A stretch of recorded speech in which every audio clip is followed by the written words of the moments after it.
Good morning dear AB school students. ગઈકાલે આપણે redox ચેપ્ટરનું નીટ પોઈન્ટ ઓફ વ્યૂનું રિવિઝન સ્ટાર્ટ કરેલું હતું. તેમાં આપણે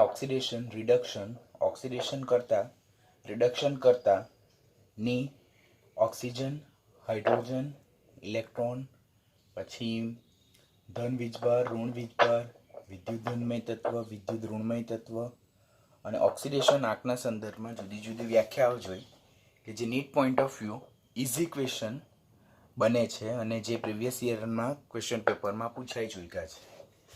ત્યાર પછી આપણે ઇલેક્ટ્રોન ટ્રાન્સફર મિકેનિઝમ જોયું કે વધુ સક્રિય ધાતુને ઓછી સક્રિય ધાતુના જલીય દ્રાવણમાં ડૂબાડવામાં આવે ત્યારે વધુ સક્રિય ધાતુ ઇલેક્ટ્રોન ગુમાવીને ધન આયન બનાવીને ધન આયન સ્વરૂપે દ્રાવણમાં જમા થાય છે. આમ દ્રાવણમાં વધુ સક્રિય ધાતુના આયનની સાંદ્રતા વધે છે, જ્યારે ઓછી સક્રિય ધાતુ દ્રાવણમાં ઇલેક્ટ્રોન મેળવીને રિડક્શન પામે છે અને મુક્ત ધાતુ સ્વરૂપે છૂટી પડે છે. આમ દ્રાવણમાં ઓછી સક્રિય ધાતુના આયનની સાંદ્રતા ઘટે છે. એના માટેની આપણે એક્ટિવિટી સિરીઝ જોઈ કે લાઈક બકાના મકસારા, A2Z, ફેંકોની, સ્નેપડીલ, H+, સુહાગ, AgAU, PT એ એક્ટિવિટી સિરીઝ જોઈ અને એના બેઝ પરથી આપણે જુદા જુદા ઝિંક ને કોપર સલ્ફેટમાં મૂકવામાં આવે તો શું થાય, કોપરના સળિયાને ઝિંક સલ્ફેટના દ્રાવણમાં મૂકવામાં આવે તો શું થાય, તેવી જ રીતે કોપર અને AgNO3ના દ્રાવણનું અને કોબાલ્ટ અને નિકલ સલ્ફેટના દ્રાવણનું ઉદાહરણ જોયું. આજે નીટ પોઈન્ટ ઓફ વ્યૂનો વેરી ઇમ્પોર્ટન્ટ પોઈન્ટ જોવાના છે, ધેટ ઇઝ ઓક્સિડેશન નંબર. પહેલાં તો કોઈ પણ તત્વનો ઓક્સિડેશન આંક શોધવા પહેલાં, ઓક્સિડેશન નંબર શોધવા પહેલાં આપણને rule to define oxidation number આવડવું જોઈએ. એટલે ઓક્સિડેશન આંક શોધવા માટેના નિયમો કયા તે આપણને પહેલાં આવડવું જોઈએ. તો વન બાય વન આપણે નિયમને બ્રશઅપ કરતા જશું, ફટાફટ જોતા જશું, જેથી તમે ઘણા લાંબા સમયથી નહીં વાંચ્યું હોય તો તમને બધા નિયમો યાદ રહી જાય. એમાં આપણે કોમ્પિટિટિવમાં પૂછાયેલા બધા જ સંયોજનના ઓક્સિડેશન આંક પણ શોધી કાઢશું, જેથી એ પણ તમારા રિવાઇઝ થઈ જશે. રૂલ નંબર 1 કે કોઈ પણ તત્વો જ્યારે હોય તેના પરમાણુનું જે ઓક્સિડેશન આંક તો તેમની બિનસંયોજિત સ્થિતિમાં એટલે કે મુક્ત સ્થિતિમાં, જેને એલિમેન્ટરી સ્ટેટ કહેવામાં આવે, તો તેમાં તેનો ઓક્સિડેશન આંક કેવો બને છે? શૂન્ય બને છે. લાઈક ક્વેશ્ચન પૂછવામાં આવે કે નાઇટ્રોજન વાયુમાં નાઇટ્રોજનનો ઓક્સિડેશન આંક કેટલો? તો શૂન્ય, બિકોઝ આ બિનસંયોજિત સ્થિતિમાં છે, એ બીજા કોઈ તત્વ સાથે સંયોજાયેલું નથી. આ અણુ છે, સંયોજન નથી. પછી ક્લોરીન અણુમાં ક્લોરીનનો ઓક્સિડેશન આંક 0, હાઇડ્રોજન અણુમાં હાઇડ્રોજન ઓક્સિડેશન આંક 0, P4માં ફોસ્ફરસનો ઓક્સિડેશન આંક 0, એસિડ અણુમાં સલ્ફરનો ઓક્સિડેશન આંક 0, ત્યાર પછી O2 અણુમાં ઓક્સિજનનો ઓક્સિડેશન આંક 0, ઓઝોનમાં ઓક્સિજનનો ઓક્સિડેશન આંક ઓક્સિડેશન આંક 0. એવી જ રીતે બાકીના અન્ય તત્વો કે જે એલિમેન્ટરી સ્ટેટમાં છે, મુક્ત સ્થિતિમાં છે, બિનસંયોજિત સ્થિતિ છે, તેમાં તેમનો ઓક્સિડેશન આંક કેટલો લેવાનો? શૂન્ય લેવાનો. એની સાથે જ જો વાત કરીએ તો અલોટ્રોપ્સ એટલે કે અપરૂપો, તો અપરૂપોનો ઓક્સિડેશન આંક પણ કેવો લેવાનો? 0 લેવાનો. કે જેમ કે ગ્રેફાઇટમાં કાર્બનનો ઓક્સિડેશન આંક 0, હીરોમાં કાર્બનનો ઓક્સિડેશન આંક 0, ફુલેરિનમાં કાર્બનનો ઓક્સિડેશન આંક 0, બિકોઝ આ બધા શું છે? એ કાર્બનના અપરૂપો છે. તેવી જ રીતે આલ્ફા સલ્ફર જેને રોમ્બિક સલ્ફર કહેવાય, બીટા સલ્ફર તેને મોનોક્લિનિક સલ્ફર કહેવાય, જેમાં એસિડ સંરચના જોવા મળે, ઈટા સલ્ફર જેને એંગલ સલ્ફર કહેવાય, જે S6 અણુ સ્વરૂપે જોવા મળે, ચેર ફોર્મ, તેમાં સલ્ફરનું ઓક્સિડેશન નંબર 0 લેવાનું. ત્યારબાદ સફેદ ફોસ્ફરસ જેને હવામાં ખુલ્લો રાખવામાં આવે તો પીળો બને, રાતો ફોસ્ફરસ અને કાળો ફોસ્ફરસ, તેમાં પણ ફોસ્ફરસનો ઓક્સિડેશન આંક કેટલો લેવાનો થાય? 0. તો બીજો નિયમ શું યાદ રાખવાનો આપણે? કે અપરૂપોમાં એલિમેન્ટ એટલે તત્વનો ઓક્સિડેશન આંક 0 લેવાનો. હવે ક્વેશ્ચન પૂછવામાં આવે કે રોમ્બિક સલ્ફરમાં સલ્ફરનો ઓક્સિડેશન આંક કેટલો? તો 0. શા માટે? તો રોમ્બિક સલ્ફર એ સલ્ફરનું અપરૂપ છે, એલિમેન્ટરી સ્ટેટમાં છે, તો તેમાં સલ્ફરનો ઓક્સિડેશન આંક કેટલો? 0. પછી ગ્રેફાઇટમાં કાર્બનનો ઓક્સિડેશન આંક કેટલો? તો 0. પછી કાળા ફોસ્ફરસમાં ફોસ્ફરસનો ઓક્સિડેશન આંક કેટલો? તો 0. ત્રીજો નિયમ, તટસ્થ સંયોજનના આખા અણુનો ઓક્સિડેશન આંક પણ શું લેવાનો થાય? 0. એટલે તમને એમ પૂછવામાં આવે કે ગ્લુકોઝનો ઓક્સિડેશન આંક કેટલો, તો 0. પાણીનો ઓક્સિડેશન આંક કેટલો, તો 0. કાર્બન ડાયોક્સાઇડનો ઓક્સિડેશન આંક કેટલો, 0. એમોનિયાનો ઓક્સિડેશન આંક કેટલો, 0. બિકોઝ આ જે સંયોજન છે પાણી, એમોનિયા, ગ્લુકોઝ અને સુક્રોઝ, તો તેના માથા પર કોઈ પણ જાતના ચાર્જ મેન્શન કરેલા નથી. અને ચાર્જ મેન્શન નથી કરેલા, ધેટ મીન્સ આખું જે સંયોજન જે છે તો તેનું ઓક્સિડેશન આંક કેટલો લેવાનો થાય, આપણે 0 લેવાનો થાય. This is very basic fundamental point that you have to remember. લાંબા સમયથી આપણે વાંચ્યું નહીં હોય તો આપણા માઇન્ડમાંથી સ્કીપ થઈ ગયું હોય તો આપણે પોઈન્ટને ધ્યાનથી સાંભળવાના, ધ્યાનથી જોતા જવાના, જેથી આપણને બધા જ પોઈન્ટ પાછા રિમેમ્બર થઈ જાય. આમ કોઈ પણ તટસ્થ સંયોજન હોય તો આખા સંયોજનનો, આઈ એમ ટેલિંગ વર્ડ, આખું સંયોજન જે છે તેનો ઓક્સિડેશન આંક કેટલો લેવાનો, 0 લેવાનો. પછી એક પરમાણવીય આયનનો ઓક્સિડેશન આંક તેના પર રહેલા ધન વીજભાર, ઋણ વીજભાર જેટલો હોય. જેમ કે સોડિયમ આયન કહેવામાં આવે તો સોડિયમ આયનનો ઓક્સિડેશન આંક કેટલો, +1. બેરિયમ આયનનો ઓક્સિડેશન આંક +2. એલ્યુમિનિયમ આયનનો ઓક્સિડેશન આંક +3. ક્લોરાઇડ આયનનો ઓક્સિડેશન આંક -1. સલ્ફાઇડ આયનનો ઓક્સિડેશન આંક -2. નાઇટ્રાઇડ આયનનો ઓક્સિડેશન આંક -3. આમ મોનો એટોમિક પોઝિટિવ આયન હોય ઓર નેગેટિવ આયન હોય તો તેનું ઓક્સિડેશન આંક તેના હેડ પર રહેલા ચાર્જ જેટલો હોય છે. પછી કોઈ પણ તટસ્થ પરમાણુ હોય તેમાં બધા જ તત્વોના કુલ પરમાણુનો ઓક્સિડેશન આંક કેટલો લેવાનો, 0 લેવાનો. ઓક્સિડેશન આંકનો સરવાળો 0 લેવાનો. જેમ કે એક ઉદાહરણ લઈએ, ગ્લુકોઝ. તો ગ્લુકોઝનું સૂત્ર શું છે, C6H12O6. તો તેમાં કાર્બનના 6 પરમાણુ છે, હાઇડ્રોજનના 12 પરમાણુ છે અને ઓક્સિજનના 6 પરમાણુ છે. તો આ બધા જ પરમાણુનો કુલ ઓક્સિડેશન આંકનો સરવાળો કેટલો થાય, 0. બિકોઝ ગ્લુકોઝ એક એવું સંયોજન છે, તટસ્થ સંયોજન છે. આમ તટસ્થ પરમાણુમાં રહેલા બધા તત્વોના કુલ પરમાણુનો ઓક્સિડેશન આંકનો સરવાળો કેટલો લેવાનો, સંયોજન લેવાનું. અહીંયા પરમાણુ નહીં લેવાનું, આપણે અહીંયા સંયોજન લેવાનું રહેશે. પછી બહુપરમાણવીય આયન હોય તેમાં બધા જ તત્વોના પરમાણુનો ઓક્સિડેશન આંકનો સરવાળો તે આયન પર રહેલા વીજભાર જેટલો હોય. કે વાત કરવામાં આવે તો અહીંયા સલ્ફેટ આયન છે, તો સલ્ફેટ આયન છે તો તેમાં સલ્ફેટ આયનમાં સલ્ફરનો ઓક્સિડેશન આંક ગણવાનો હોય તો 1 * સલ્ફરનો ઓક્સિડેશન આંક +4 * ઓક્સિજનનો ઓક્સિડેશન આંક =-2. શા માટે? કારણ કે આખું જે સલ્ફેટ આયન જે છે તો તેમાં ચાર્જ કેટલો છે, હેડ પર મેન્શન કરેલો, -2 મેન્શન કરેલો છે. આમ અત્યારે આપણે બેઝિક પોઈન્ટ જોઈએ. પહેલો પોઈન્ટ, તત્વો તેમની બિનસંયોજિત સ્થિતિમાં ઓક્સિડેશન આંક 0 ધરાવે છે. અપરૂપોમાં તત્વોનો ઓક્સિડેશન આંક 0 લેવાનો હોય. તટસ્થ સંયોજન આખાનો ઓક્સિડેશન આંક 0 લેવાનો હોય. પછી એક પરમાણવીય આયનનો ઓક્સિડેશન આંક તેના પર દર્શાવેલા વીજભાર જેટલો હોય. પછી તટસ્થ સંયોજનમાં રહેલા બધા જ પરમાણુના ઓક્સિડેશન આંકનો કુલ સરવાળો 0 લેવાનો. પછી બહુપરમાણવીય આયનમાં કોઈ પણ તત્વનો ઓક્સિડેશન આંક શોધવો હોય તો બધા જ તત્વોના પરમાણુના ઓક્સિડેશન આંકનો સરવાળો તેમના પર દર્શાવેલા વીજભાર જેટલો લેવાનો રહેશે.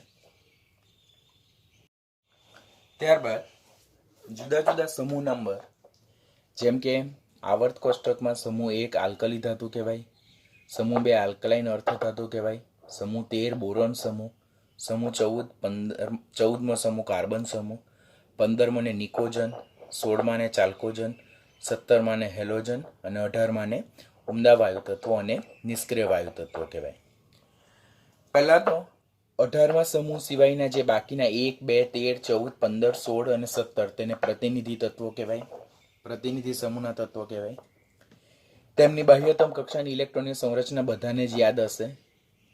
તેમની બાહ્યતમ કક્ષામાં ઇલેક્ટ્રોનની સંખ્યા કેટલી થાય તો 1, 2, 3, 4, 5, 6, 7 અને 8 અનુક્રમે આપણને ખ્યાલ છે. જેમ કે ચાલ્કોજન સમૂહની બાહ્યતમ કક્ષાની ઇલેક્ટ્રોનની સંરચનામાં કુલ કેટલા ઇલેક્ટ્રોન, તો ચાલ્કોજન એટલે સમૂહ 16. અને સમૂહ 16 તો તેની ઇલેક્ટ્રોનની સંરચના NH2 NP4. તો બાહ્યતમ કક્ષામાં કેટલા ઇલેક્ટ્રોન હશે, 6 ઇલેક્ટ્રોન હશે. સંભવિત ઓક્સિડેશન આંક, ક્વેશ્ચન પૂછવામાં આવે કે આલ્કલી ધાતુ તત્વોનો સંભવિત ઓક્સિડેશન આંક કેટલો, તો +1. શા માટે? બીકોઝ તેમની બાહ્યતમ કક્ષામાં કેટલા ઇલેક્ટ્રોન છે? 1 ઇલેક્ટ્રોન છે. પછી આલ્કલાઇન અર્ધ ધાતુ તત્વોની સંભવિત ઓક્સિડેશન આંક કેટલું? હંમેશા +2. બોરોન સમૂહ +3. પછી કાર્બન સમૂહ +4 to -4. નિકોજન +5 to -3. બરાબર. શા માટે +5 to -3? બીકોઝ તેમની બાહ્યતમ કક્ષામાં 5 ઇલેક્ટ્રોન છે, તો એ લોકો વધુમાં વધુ કેટલા ઇલેક્ટ્રોન મેળવી શકે? તો 3, તો -3. ને વધુમાં વધુ કેટલા ગુમાવી શકે? તો 5, એટલે +5. એટલે તેઓ +5 થી -3 ઓક્સિડેશન અવસ્થા દર્શાવે.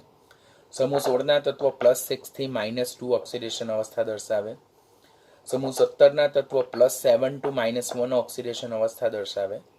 અને સમૂહ 18માં એકમાત્ર ઝેનોન તત્વ જે છે, હવે સમૂહ 18ના તત્વની બાહ્યતમ કક્ષાની ઇલેક્ટ્રોનની સંરચના શું છે? NH2NP6 છે. તો બાહ્યતમ કક્ષામાં ઓલરેડી 8 ઇલેક્ટ્રોન છે, માટે એ લોકો ઇલેક્ટ્રોન ગુમાવવાની કે મેળવવાની વૃત્તિ રાખતા નથી. પરંતુ સમૂહનું last to second element xenon જે છે, તો એ ઝેનોનની નીચી આયનીકરણ એન્થેલ્પીને કારણે તે તેની બાહ્યતમ કક્ષામાંથી ઇલેક્ટ્રોન ગુમાવીને અનુક્રમે ઓક્સિજન અને ફ્લોરિન જેવા પ્રબળ વિદ્યુત ઋણમય તત્વો સાથે +2, +4, +6 અને +8 ઓક્સિડેશન અવસ્થા દર્શાવતા સંયોજનો ધરાવી શકે છે. હવે અહીંયાથી ક્વેશ્ચન એમ પણ પૂછવામાં આવે, સમૂહ 14ના તત્વોની મહત્તમ ઓક્સિડેશન અવસ્થા કેટલી? તો +4. પછી સમૂહ 17ની મહત્તમ ઓક્સિડેશન અવસ્થા કેટલી? તો +7. તો એ પણ આપણને ખાસ યાદ રહેવું જોઈએ. આમ જે પ્રતિનિધિ સમૂહના તત્વો જે છે, તો તેમની બાહ્યતમ કક્ષાની ઇલેક્ટ્રોનની સંરચના, બાહ્યતમ કક્ષામાં રહેલા ઇલેક્ટ્રોનની સંખ્યા, તેમની સંભવિત ઓક્સિડેશન અવસ્થા અને મહત્તમ ઓક્સિડેશન અવસ્થા અને એમની વેલેન્સી એટલે કે સંયોજકતા બંધ બનાવવાની ક્ષમતાને રિલેટેડ તમને ક્વેશ્ચન પૂછાઈ શકે. તો એ તમને કમ્પલસરી આવડવું જોઈએ. નીચે જુદા જુદા તત્વોની સંભવિત ઓક્સિડેશન અવસ્થાને રિલેટેડ એક બ્રીફલી ટેબલ દર્શાવેલું છે, તો એ તમારે પછી સ્ટડી મટીરિયલ જ્યારે અપલોડ કરવામાં આવે તો ત્યારે તેમાંથી તમારે જોઈ લેવાનું રહેશે. આલ્કલી ધાતુ તત્વો એટલે કે સમૂહ 1ના તત્વો જેમની બાહ્યતમ કક્ષાની ઇલેક્ટ્રોનીય સંરચના NH1 છે, તો તેમનો ઓક્સિડેશન આંક હંમેશા કેટલો લેવાનો થાય? +1 રહે. અને આલ્કલાઇન અર્થ ધાતુ તત્વો જેઓ સમૂહ 2ના તત્વો છે, તેમની બાહ્યતમ કક્ષાની ઇલેક્ટ્રોનીય સંરચના NH2 છે, માટે તેમનો ઓક્સિડેશન આંક હંમેશા +2 લેવાનો. આમ સમૂહ 1નો ઓક્સિડેશન આંક હંમેશા +1, સમૂહ 2નો ઓક્સિડેશન આંક હંમેશા +2. આમ સમૂહ 1 અને 2ના તત્વો હંમેશા ઇલેક્ટ્રોન ગુમાવીને ધન આયન બનાવવાની વૃત્તિ રાખે અને પ્લસ ઓક્સિડેશન અવસ્થા દર્શાવે, માટે તેઓ પ્રબળ રિડક્શન કરતા છે, બીકોઝ એ લોકો ઇલેક્ટ્રોન ગુમાવીને ઓક્સિડેશન પામવાની પ્રબળ વૃત્તિ ધરાવે. એલ્યુમિનિયમનો ઓક્સિડેશન આંક પણ હંમેશા +3 લેવાનો રહેશે. કોઈ પણ સંયોજન હોય તેમાં એલ્યુમિનિયમનો ઓક્સિડેશન આંક હંમેશા +3 રહેશે, સમૂહ 13નું તત્વ. ત્યાર પછી જ્યારે મેટલ અને નોન મેટલ કમ્બાઈન થઈને સંયોજન બનાવે તો તેમાં ધાતુનો ઓક્સિડેશન આંક હંમેશા પ્લસ હોય અને અધાતુનો ઓક્સિડેશન આંક હંમેશા માઇનસ હોય.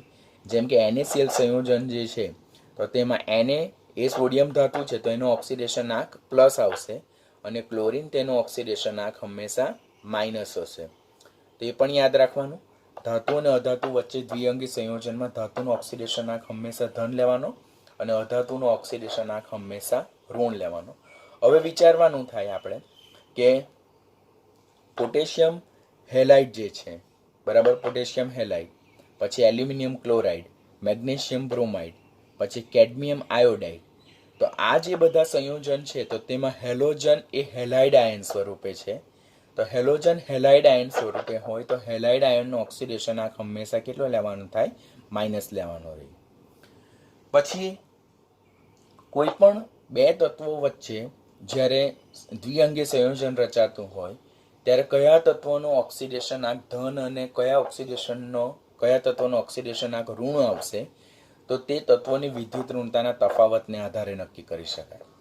જેમ કે આપણી પાસે મિથેન સંયોજન છે, મિથેનમાં કાર્બન સાથે હાઇડ્રોજન છે, તો તેમાં હાઇડ્રોજન કરતાં કાર્બનની વિદ્યુત ઋણતા વધારે છે, તો એ સંયોજનમાં કાર્બનનો ઓક્સિડેશન આંક -4 થશે અને હાઇડ્રોજનનો ઓક્સિડેશન આંક +1 થશે.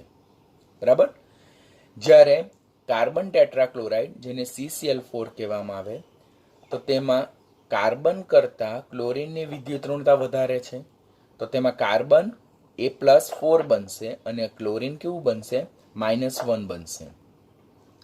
આમ એક જ તત્વ જે છે કાર્બન, તો બંને સંયોજનમાં જુદી જુદી ઓક્સિડેશન અવસ્થા દર્શાવે, and that is decided by the electronegativity difference between two atom which is join in a particular compound. એટલે એક જ તત્વ જે છે તો જુદા જુદા સંયોજનમાં જુદી જુદી ઓક્સિડેશન અવસ્થા દર્શાવી શકે. તેનું વેલિડ રીઝન શું હોઈ શકે? કે જોડાતા તત્વની વિદ્યુત ઋણતા વધારે હોય તો એ તત્વ ધન બને, અને જોડાતા તત્વની વિદ્યુત ઋણતા ઓછી હોય તો એ તત્વ કેવું બને? ઋણ બનશે. એવી રીતે ફોસ્ફીન અને ફોસ્ફરસ ટ્રાયક્લોરાઇડમાં પણ એવું જ છે કે ફોસ્ફરસની વિદ્યુત ઋણતા હાઇડ્રોજન કરતાં વધારે છે, તો ફોસ્ફીનમાં ફોસ્ફરસનો ઓક્સિડેશન આંક -3 છે. જ્યારે ફોસ્ફરસ ટ્રાયક્લોરાઇડમાં ફોસ્ફરસ કરતાં ક્લોરીનની વિદ્યુત ઋણતા વધારે છે, તો તેમાં ફોસ્ફરસ કેવું બનશે? +3 બનશે. બિસ્મથ જે જોઈએ આપણે, તો બિસ્મથ ટ્રાયક્લોરાઇડ અને મેગ્નેશિયમ બિસ્મુથાઇન એક જ સંયોજન એવું છે જેમાં બિસ્મથનો ઓક્સિડેશન આંક માઇનસ આવશે. આપણે જોઈએ તો bismuth, that is also important question. આપણે જોઈએ તો સમૂહ number 15 nitrogen, phosphorus, arsenic, antimony અને બિસ્મથ. સમૂહનું છેલ્લું તત્વ બિસ્મથ એ ધાતુ તત્વ ગુણધર્મ ધરાવે છે, પરિણામે એનું ઓક્સિડેશન આંક હંમેશા પ્લસ આવે. પરંતુ મેગ્નેશિયમ બિસ્મુથાઇનમાં બિસ્મથ એ મેગ્નેશિયમ સાથે જોડાયેલું છે, તો મેગ્નેશિયમની વૃત્તિ તો ઇલેક્ટ્રોન ગુમાવવાની થશે. તો એ કેસમાં બિસ્મથ શું કરશે? ઇલેક્ટ્રોન મેળવશે. બિસ્મથ હવે 15મા સમૂહનું તત્વ છે, તો વધારેમાં વધારે કેટલા ઇલેક્ટ્રોન મેળવી શકે? એ વધારેમાં વધારે 3 ઇલેક્ટ્રોન મેળવી શકે. તો ત્યારે તેનો ઓક્સિડેશન આંક કેટલો થાય? -3 થાય. આમ જે બાઇનરી દ્વિઅંગી સંયોજનો છે, તો તેમાં જોડાનાર તત્વની વિદ્યુત ઋણતા કેવી છે તેના આધારે એલિમેન્ટનો ઓક્સિડેશન આંક નક્કી થાય. જો દ્વિઅંગી સંયોજનમાં જોડાનારું તત્વ વધારે વિદ્યુત ઋણ હોય તો આપેલ તત્વનો ઓક્સિડેશન આંક પ્લસ થાય, અને જોડાનાર તત્વની વિદ્યુત ઋણતા ઓછી હોય તો એનો ઓક્સિડેશન આંક માઇનસ થાય. આમ કોઈ પણ તત્વ જે છે તો તેનો ઓક્સિડેશન આંક સાથે જોડાનાર તત્વની વિદ્યુત ઋણતાના આધારે નક્કી કરી શકાય છે. કાર્બોનિલ સંયોજનો NEET base point of view ખાસ યાદ રાખવાનું. કાર્બોનિલ સંયોજનો જેમાં ધાતુનો ઓક્સિડેશન આંક હંમેશા 0. હવે કાર્બોનિલ સંયોજનો તેમાં પણ પાછા કેવા? દ્વિઅંગી સંયોજનો, બાઇનરી કમ્પાઉન્ડ. એટલે એક કાર્બોનિલ સમૂહ હોય અને બીજું ધાતુ તત્વ હોય, તો તેમાં ધાતુનો ઓક્સિડેશન આંક કેવો લેવાનો થાય? 0 લેવાનો. શા માટે? બીકોઝ કાર્બોનિલ સંયોજન જે છે તો કેવા છે? તટસ્થ સંયોજન છે, માટે તેમનો ઓક્સિડેશન આંક 0 લેવાનો થાય. કે જેમ કે આપણી પાસે છે FeCO5, બરાબર, આયન પેન્ટાકાર્બોનિલ સંયોજન, તો તેમાં Fe નો ઓક્સિડેશન આંક કેટલો લેવાનો? 0. પછી મેંગેનીઝ પેન્ટાકાર્બોનિલ, તો તેમાં મેંગેનીઝનો ઓક્સિડેશન આંક કેટલો લેવાનો? 0. કારણ કે અહીંયા કાર્બન મોનોક્સાઇડ આપણી પાસે છે, અને કાર્બન મોનોક્સાઇડ કેવું છે? તટસ્થ સંયોજન છે. શા માટે કાર્બન મોનોક્સાઇડ તટસ્થ સંયોજન છે? બીકોઝ એમાં કાર્બન +2 અને ઓક્સિજન -2 હોવાથી આપેલ કાર્બન મોનોક્સાઇડ એ તટસ્થ સંયોજન, તટસ્થ લિગાન્ડ હોવાથી એમાં ધાતુનો ઓક્સિડેશન આંક કેવો થાય? 0 થશે. પરંતુ એનાથી થોડુંક વિપરીત એવું કે આપેલ જે સંયોજન છે તેમાં કાર્બોનિલ તો દેખાય, બરાબર, પણ એમાં આપણને 2 ધાતુ દેખાય. એક પોટેશિયમ દેખાય અને બીજું શું દેખાય છે? કોબાલ્ટ.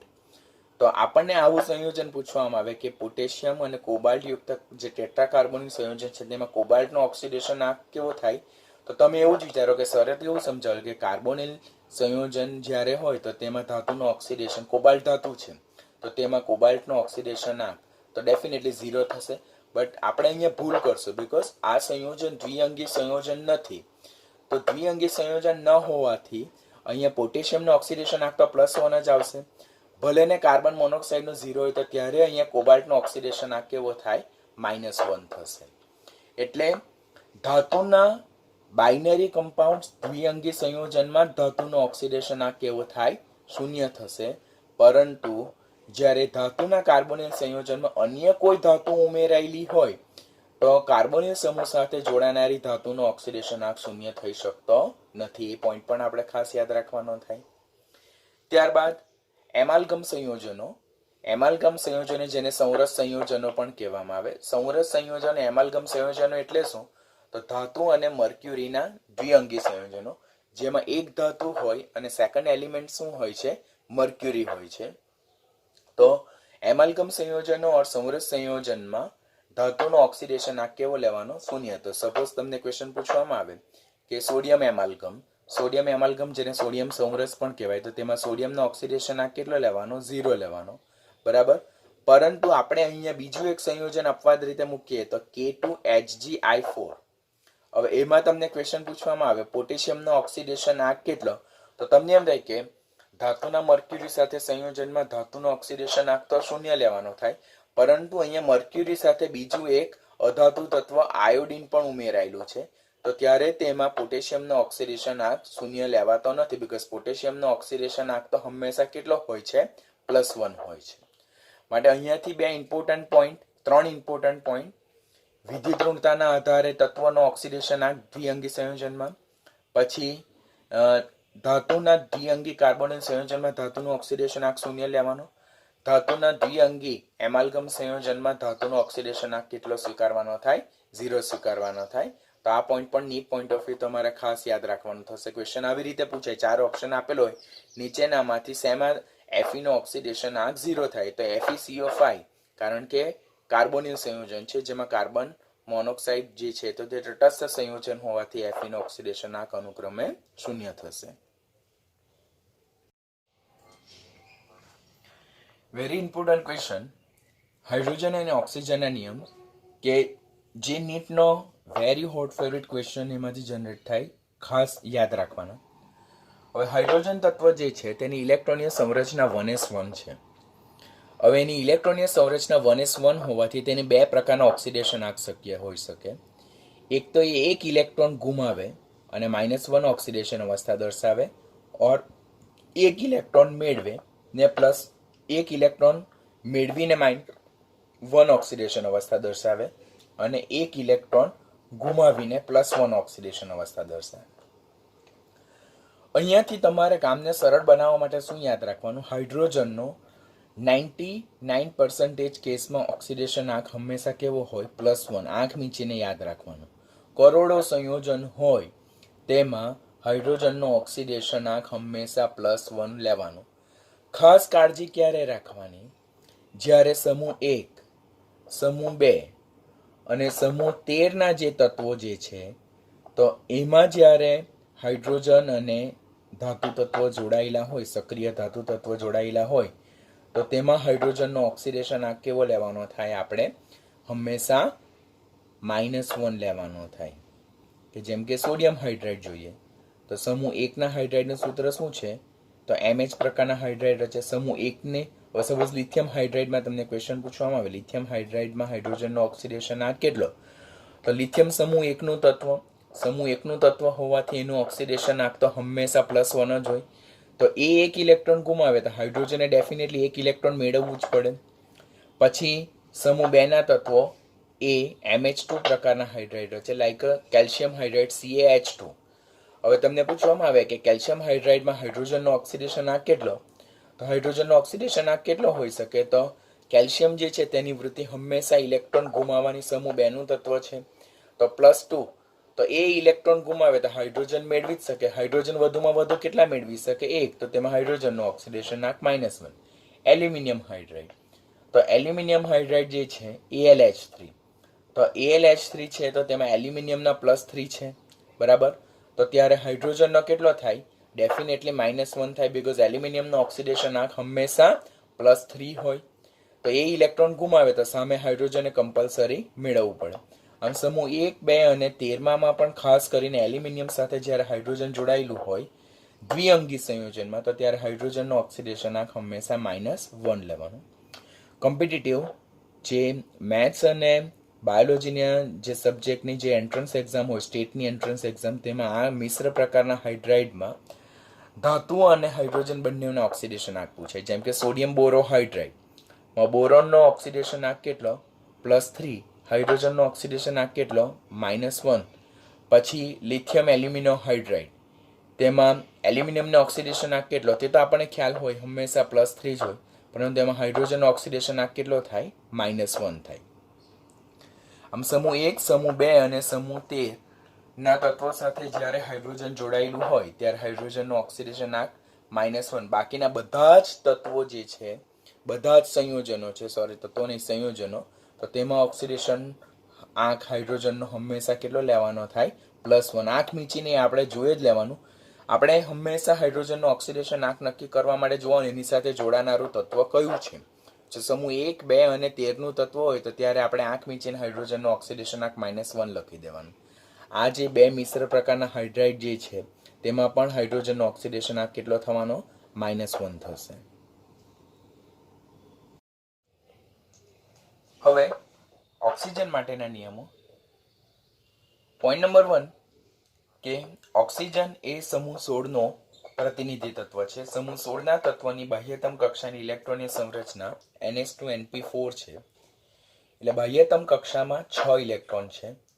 માટે એ લોકોની પ્રબળ વૃત્તિ 2 ઇલેક્ટ્રોન મેળવીને -2 ઓક્સિડેશન અવસ્થા દર્શાવવાની. એટલે અપવાદને છોડીને મોટે ભાગના સંયોજનમાં આંખ મીચીને ઓક્સિજનનો ઓક્સિડેશન આંક કેટલો લેવાનો થાય? -2 લેવાનો થાય.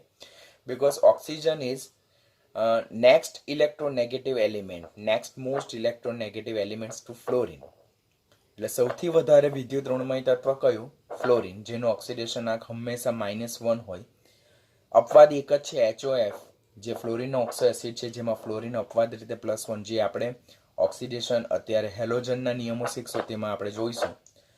તો સૌથી વધારે વિદ્યુત ઋણતા ધરાવતું તત્વ ફ્લોરિન. એના પછી નેક્સ્ટ સૌથી વધુ વિદ્યુત ઋણમય તત્વ ઓક્સિજન. આમ ઓક્સિજનનો મોટે ભાગના સંયોજનમાં ઓક્સિડેશન આંક કેટલો લેવાનો થાય? -2 સામાન્ય રીતે. સમૂહ 16 નું તત્વ, બાહ્યતમ કક્ષાની ઇલેક્ટ્રોનની સંરચના NH2 બાહ્યતમ કક્ષામાં 6 ઇલેક્ટ્રોન છે. અષ્ટક પૂર્ણ કરવા માટે એને 2 ઇલેક્ટ્રોન જોઈએ, માટે 2 ઇલેક્ટ્રોન મેળવીને પોતાની સ્થાયી ઇલેક્ટ્રોનની સંરચના પ્રાપ્ત કરશે. પરંતુ અપવાદવાળા કિસ્સા જોઈએ તો પહેલું જ પેરોક્સાઇડ સંયોજન છે, જેમાં પેરોક્સાઇડ સંયોજનમાં ઓક્સિજનનો ઓક્સિડેશન આંક -1 થશે. બરાબર. હવે અહીંયાથી બે question NEET point of view બહુ ફંડામેન્ટલ ક્વેશ્ચન છે, ઘણા ફંડામેન્ટલ ક્વેશ્ચન છે કે પેરોક્સાઇડ ઓક્સિજનનો ઓક્સિડેશન આંક અને પેરોક્સાઇડ આયનનો ઓક્સિડેશન આંક both are different question. Students are always making mistake during the same question.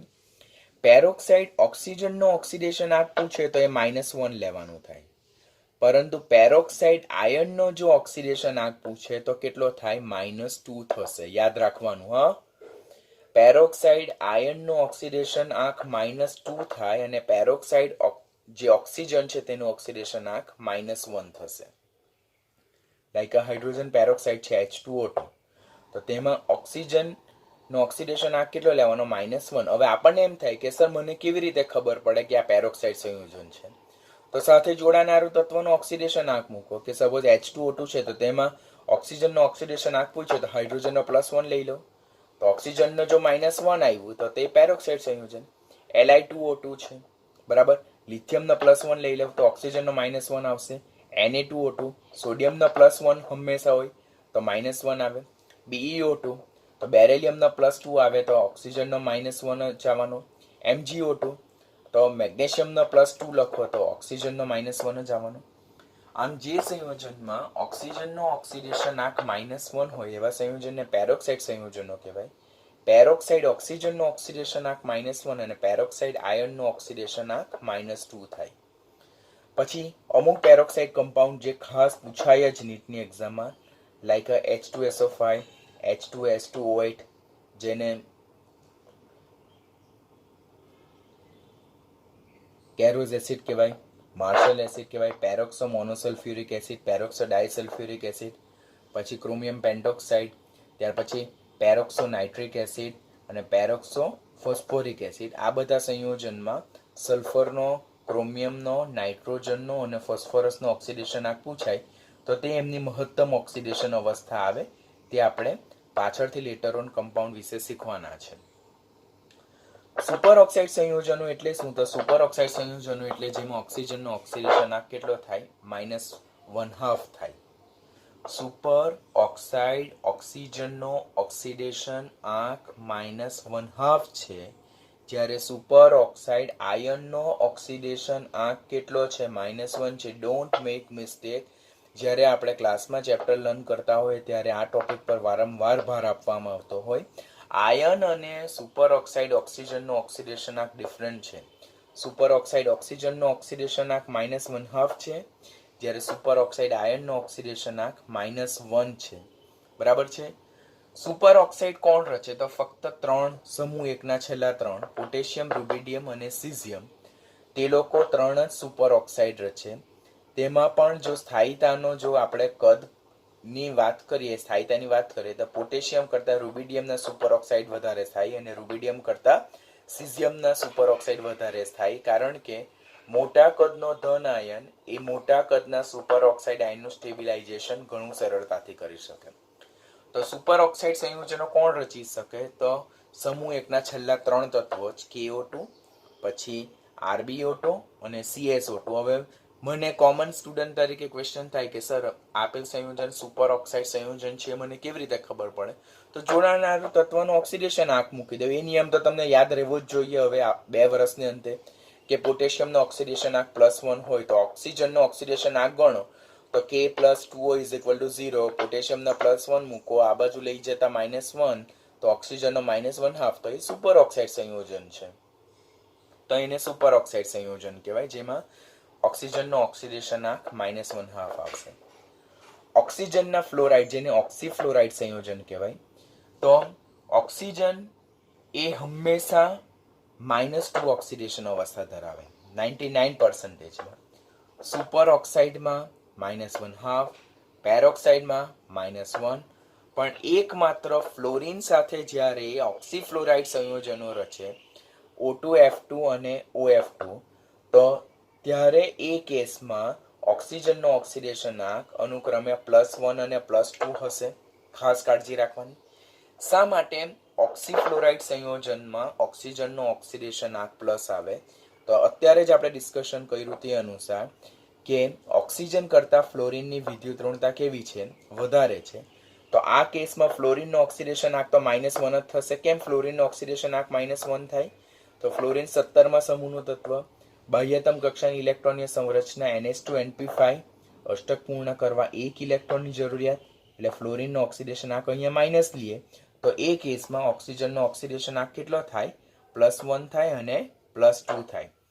તો યાદ રાખવાનું, ઓક્સીફ્લોરો સંયોજનમાં ફ્લોરિનનો ઓક્સિડેશન આંક -1, જ્યારે ઓક્સિજનનો ઓક્સિડેશન આંક અનુક્રમે +1 અને +2. તો હવે ક્વેશ્ચન પૂછાય, નીચેનામાંથી કયા તત્વ સાથે ઓક્સિજનનો ઓક્સિડેશન આંક એ ધન આવી શકે? તો ફ્લોરિન સાથે ઓક્સિજનનો ઓક્સિડેશન આંક કેવો આવી શકે? ધન આવી શકે.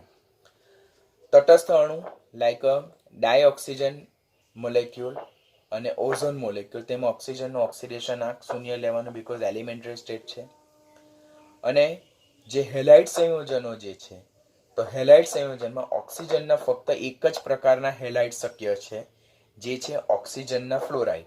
જ્યારે બાકીના જે હેલાઇડ સંયોજનો છે, ક્લોરાઇડ, બ્રોમાઇડ અને આયોડાઇડ, તેમાં ઓક્સિજનનો ઓક્સિડેશન આંક હંમેશા કેટલો લેવાનો થાય? -2 લેવાનો થાય છે.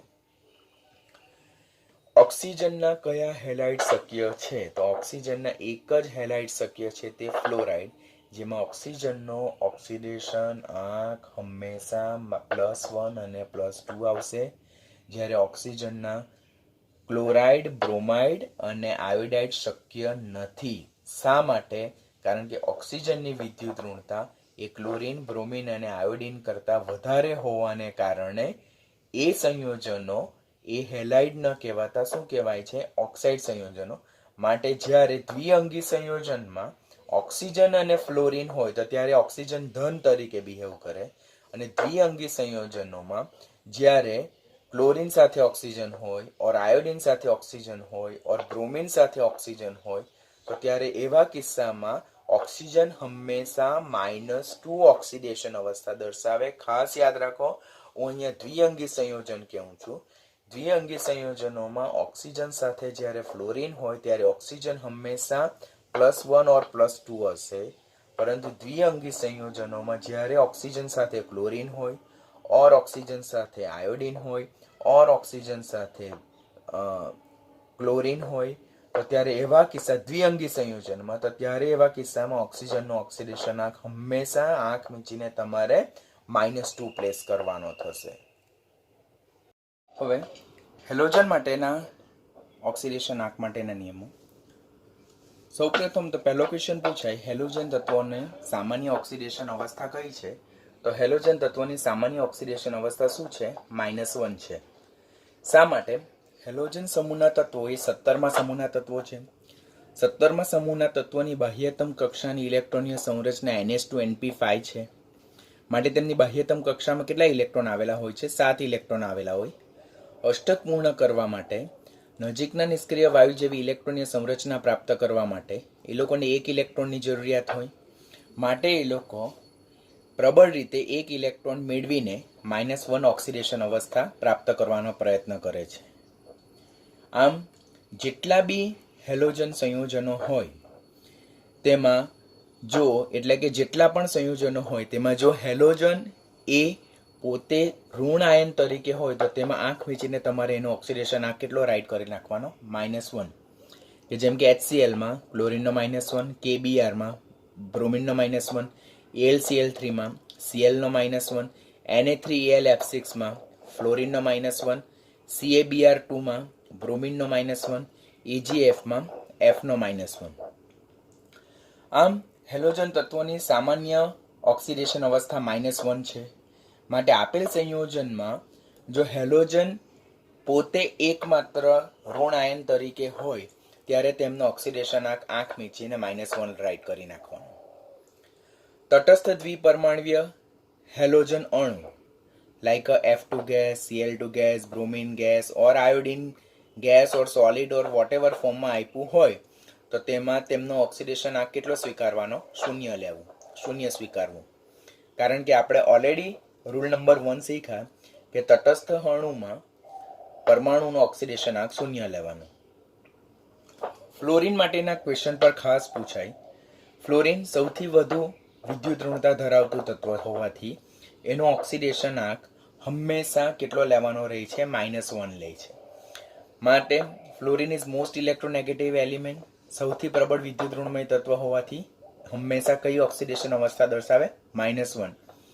પણ જે અપવાદવાળો કિસ્સો છે HOF કે જે ફ્લોરિનનો ઓક્સો એસિડ છે જેને હાઇપોફ્લોરસ એસિડ કહેવાય, તેમાં ફ્લોરિન અપવાદ રીતે કઈ ઓક્સિડેશન અવસ્થા દર્શાવે? +1. નીટનો ઇમ્પોર્ટન્ટ ક્વેશ્ચન ખાસ યાદ રાખવાનો કે નીચેનામાંથી કયા સંયોજનમાં ફ્લોરિનનો ઓક્સિડેશન આંક +1 હોય છે? તો એ ફ્લોરિનના ઓક્સો એસિડ છે. ફ્લોરિન એકમાત્ર કયો ઓક્સો એસિડ દર્શાવે? HOF જેને હાઇપોફ્લોરસ એસિડ કહેવાય, જેમાં ફ્લોરિન +1 દર્શાવે. બાકીના બધા જ સંયોજનોમાં ફ્લોરિનનો ઓક્સિડેશન આંક આપણે હંમેશા -1 લેવાનું રહે. જ્યારે સમૂહના અન્ય હેલોજન તત્વો ક્લોરીન, બ્રોમિન અને આયોડિન એ ધન અને ઋણ બંને પ્રકારની ઓક્સિડેશન અવસ્થા દર્શાવે. બીજો ક્વેશ્ચન એમ પૂછાય, નીચેનામાંથી કયો હેલોજન પરમાણુ એ ઋણ ઓક્સિડેશન અવસ્થા જ દર્શાવે છે? તો તે છે ફ્લોરિન.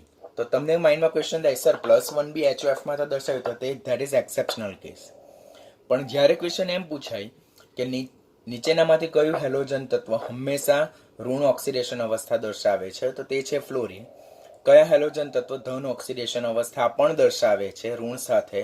તો તે છે ક્લોરીન, બ્રોમિન અને આયોડિન, જે ધન અને ઋણ બંને પ્રકારની ઓક્સિડેશન અવસ્થા દર્શાવે.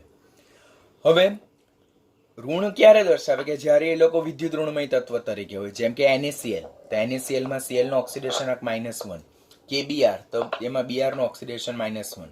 તો -1 ક્યારે તે આપણને ખ્યાલ આવી ગયો, પરંતુ પોઝિટિવ ઓક્સિડેશન સ્ટેટ ક્યારે આવી શકે? તો પોઝિટિવ ઓક્સિડેશન સ્ટેટ પહેલો કિસ્સો જે છે તો તે છે આંતરહેલોજન સંયોજનો. આંતરહેલોજન સંયોજનોમાં જે ઓછી વિદ્યુત ઋણતા ધરાવતું હેલોજન છે ઓર મોટા કદ ધરાવતું જે હેલોજન તત્વ જે છે તો તેનો ઓક્સિડેશન આંક +1 હોય. જ્યારે વધુ વિદ્યુત ઋણતા ધરાવતું હેલોજન હોય તો તેનો ઓક્સિડેશન આંક -1 જોવા મળે.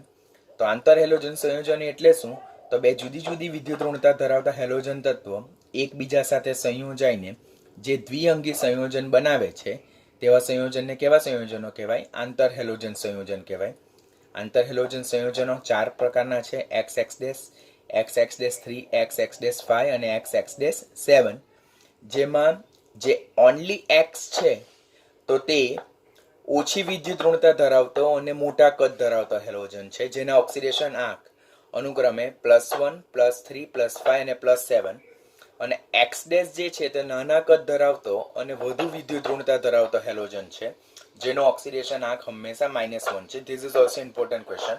આંતર હેલોજન સંયોજનમાં જે નાના કદ ધરાવતો और વધુ વિદ્યુત ઋણતા ધરાવતા હેલોજનનો ઓક્સિડેશન આંક કેટલો -1 અને મોટા કદ ધરાવતો અને ઓછી વિદ્યુત ઋણતા ધરાવતા હેલોજનનો ઓક્સિડેશન આંક અનુક્રમે +1, +3, +5 અને +7. જેમાં X અને X' વિશેનું આપણે નિર્દેશ કરેલું છે. X તરીકે ક્લોરીન, બ્રોમિન અને આયોડિન હોઈ શકે અને X' તરીકે ફ્લોરિન, ક્લોરીન, બ્રોમિન અને આયોડિન હોઈ શકે. હવે અહીંયા આપણે ખાસ યાદ રાખવાનું કે આ જે આંતર હેલોજન સંયોજન છે તેમાં જે ઓનલી X છે તો તે તરીકે કોઈ પણ દિવસ ફ્લોરિન આવી શકતું નથી, કારણ કે ફ્લોરિન એ સૌથી વધુ વિદ્યુત ઋણમય તત્વ છે. એનાથી વધારે વિદ્યુત ઋણતા ધરાવતું તત્વ કોઈ નથી. માટે આંતર હેલોજન સંયોજનમાં X તરીકે ફ્લોરિન સિવાયના ક્લોરીન, બ્રોમિન અને આયોડિન આવી શકે અને X' તરીકે ફ્લોરિન, ક્લોરીન, બ્રોમિન અને આયોડિન આવી શકે. આમ આંતર હેલોજન સંયોજનમાં ફ્લોરિનનો ઓક્સિડેશન આંક હંમેશા -1 હોય છે, જ્યારે ક્લોરીન, બ્રોમિનનો ઓક્સિડેશન આંક -1, +1, +3, +5 અને +7 હોઈ શકે. બરાબર. અને આયોડિનનો ઓક્સિડેશન આંક હંમેશા +1, +3, +5 અને +7, કારણ કે અહીંયા ઓછી વિદ્યુત ઋણતા ધરાવતા તત્વ તરીકે આયોડિન પણ નહીં આવી શકશે. બરાબર. એટલે હંમેશા યાદ રાખવાનું કે આંતર હેલોજનમાં સંયોજનમાં ફ્લોરિનનો ઓક્સિડેશન આંક હંમેશા -1 હોય. આયોડિન જે છે તો તેનો ઓક્સિડેશન આંક હંમેશા +1, +3, +5 અને +7 અને ક્લોરીન અને બ્રોમિનનો ઓક્સિડેશન આંક -1, +1, +3, +5 અને +7. એ તમે પી વિભાગમાં 17મો સમૂહ જોયો છે, તેમાં ઓલરેડી તમે લર્ન કર્યું હશે. સૌથી વધુ ઓક્સિડેશન અવસ્થા દર્શાવતું આંતર હેલોજન સંયોજન કયું છે? IF7, જેમાં આયોડિનનો ઓક્સિડેશન આંક +7 છે અને જે કુલ આ સંયોજન કુલ કેટલા પરમાણુ ધરાવે? 8. અને ClBr3 શક્ય નથી, પરંતુ BrCl3 શક્ય છે. શા માટે? તો ClBr3 માં Br એ મોટું કદ ધરાવતો અને ઓછી વિદ્યુત ઋણતા ધરાવતો હેલોજન છે, તો તે આ રીતે રાઈટ નહીં કરી શકાય. પરંતુ આ જો ક્લોરીન અને બ્રોમિનને દર્શાવતું આંતર હેલોજન સંયોજન દર્શાવવું હોય તો તમારે BrCl3 દર્શાવવું પડે, જેમાં Br એ +3 ઓક્સિડેશન અવસ્થા દર્શાવે, કારણ કે એ ઓછી વિદ્યુત ઋણતા ધરાવતું અને મોટા કદ ધરાવતું હેલોજન તત્વ, જ્યારે ક્લોરીન એ એની સાપેક્ષમાં વધુ વિદ્યુત ઋણતા ધરાવતું અને ઓછા કદ ધરાવતું હેલોજન તત્વ છે. આમ હેલોજનમાં કયા question NEET point of view પૂછાઈ શકે? તો પહેલો ક્વેશ્ચન, હેલોજનની સામાન્ય ઓક્સિડેશન અવસ્થા -1. શા માટે? NH2NP5 ઇલેક્ટ્રોનની સંરચનાને કારણે. કયું હેલોજન તત્વ હંમેશા ઋણ? તો તે ફ્લોરિન. કયા હેલોજન તત્વ ધન અને ઋણ? ક્લોરીન, બ્રોમિન અને આયોડિન.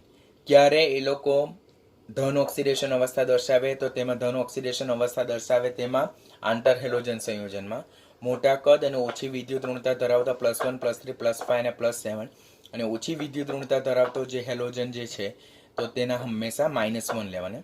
ઇવન ઓક્સિજન સાથેના તત્વોમાં પણ જે હેલોજનના જે ઓક્સાઇડ હોય તો તેમાં પણ હેલોજનનો ઓક્સિડેશન આંક આપણે કેટલો લેવાનો થાય? હેલોજનનો ઓક્સિડેશન આંક આપણે પ્લસ લેવાનો થાય.